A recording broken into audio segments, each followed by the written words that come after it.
दोस्तों, अमेरिका में राहुल गांधी का जोरदार स्वागत हुआ और इस दौरान बोस्टन में राहुल गांधी पहुंचे। ब्राउन यूनिवर्सिटी में राहुल गांधी ने छात्रों से बातचीत की और भारतीय प्रवासियों को संबोधित भी किया।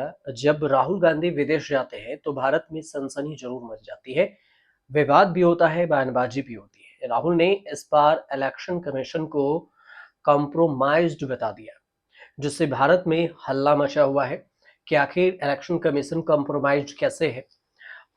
अपने संबोधन के दौरान राहुल गांधी ने चुनाव आयोग को आड़े हाथ लेते हुए साफ कह दिया कि वे समझौता कर चुके हैं।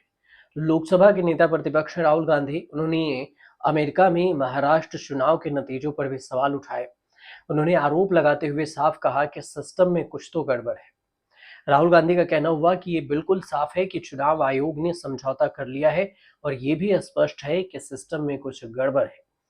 राहुल गांधी यही नहीं रुके, उन्होंने महाराष्ट्र चुनाव के नतीजों को लेकर भी आगे बयान दिया। कहा, मैंने कई बार कहा है कि महाराष्ट्र विधानसभा चुनाव में जितने युवा थे उससे ज्यादा ने मतदान कर दिया, तो फिर ये कहां से आए। हमने चुनाव आयोग के अधिकारियों से वोटिंग की वीडियोग्राफी की मांग की तो उन्होंने साफ मना कर दिया। न केवल मना किया बल्कि कानून भी बदल दिए। वोटिंग की वीडियोग्राफी की मांग ही नहीं कर सकते आप। राहुल गांधी का कहना हुआ कि चुनाव आयोग ने उन्हें शाम 5:30 बजे तक के मतदान के आंकड़े दिए। 5:30 से 7:30 के बीच 65 लाख मतदाताओं ने मतदान किया, लेकिन ऐसा संभव नहीं है, असंभव है। एक मतदाता को 3 मिनट लगते हैं मतदान करने में। अगर आप गणित गुना भाग कर लें तो रात 2 बजे तक मतदाताओं की लाइन लगी रहेगी, लेकिन ऐसा नहीं हुआ।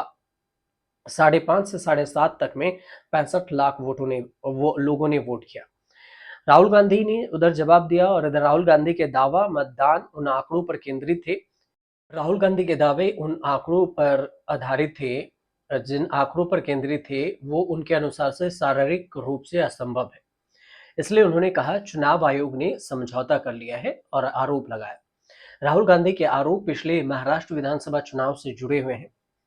मतदाताओं के आंकड़े की सटीकता पर सवाल उन्होंने उठाया और कहा कि कुल मतदाता राज्य में पात्र मतदाता की संख्या से अधिक है और इसी वजह से 65 लाख मतदाता बीच में कैसे आ गए, ये थोड़ा मुश्किल लग रहा है।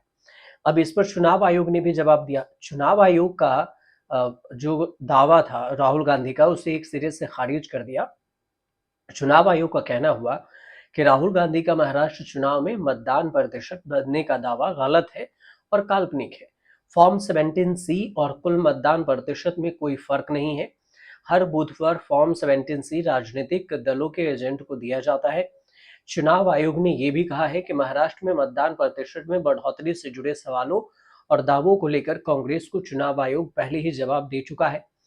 महाराष्ट्र चुनाव में लोकसभा और विधानसभा चुनाव के बीच में मतदानों की लिस्ट है, उसमें मतदाताओं की संख्या में बढ़ोतरी पर भी चुनाव आयोग कांग्रेस को जवाब दे चुका है। अब इसी को लेकर बीजेपी ने भी राहुल गांधी पर हमला बोला। बीजेपी की तरफ से संबित पात्रा भी हैं, शहजाद पुनेवाला है। उन दोनों का कहना हुआ कि राहुल गांधी विदेश में संवैधानिक संस्थाओं का अपमान कर रहे हैं और यही उनकी पहचान बन गई है। ये यही दिखाना चाहते हैं कि कुछ लोग पीएम मोदी का विरोध करते करते भारत के विरोध में उतर आए हैं और जो विदेश की धरती पर भी है। अब हाल ही में देखें तो हाल के महीनों में राहुल गांधी दूसरी बार अमेरिका दौरे पर है।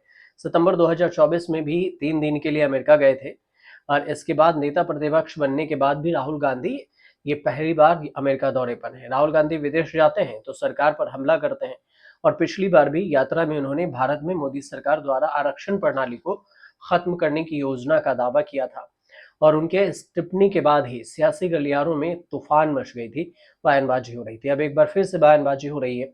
इस पर कितना बयानबाजी होगा, कब तक कौन क्या आरोप लगाएगा, ये आने वाले वक्त में ही पता चलेगा। फिलहाल अगर आपको जानकारी सही लगे तो हमारे चैनल से जुड़िए, सब्सक्राइब कीजिए, शेयर कीजिए, कमेंट जरूर कीजिए।